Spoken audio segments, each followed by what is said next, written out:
para pejabat publik yang berurusan dengan rakyat seperti Kapolres, Pak Dandim, ini merupakan contoh. Jadi vaksin ini insya Allah tidak ada yang perlu dikhawatirkan, karena ini adalah untuk kesehatan dan menyelamatkan masyarakat Indonesia. Tidak ada negara yang punya jahat kepada rakyatnya.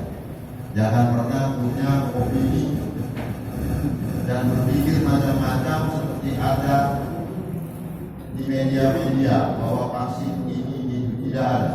Negara kita adalah negara besar, negara kita adalah negara berdaulat, negara kita mempunyai orang-orang ahli di bidangnya.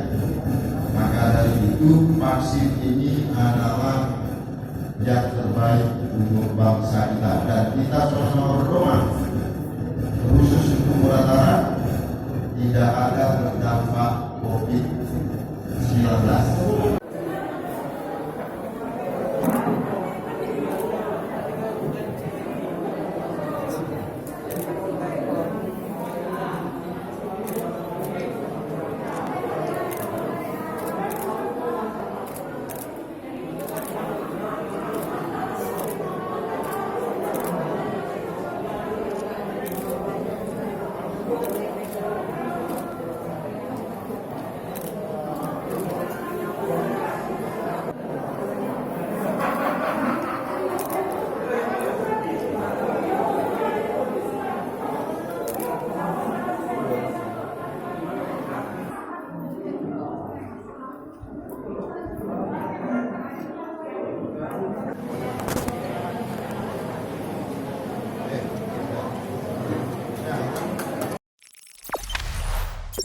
Jangan lupa subscribe, share, komen, dan like ya.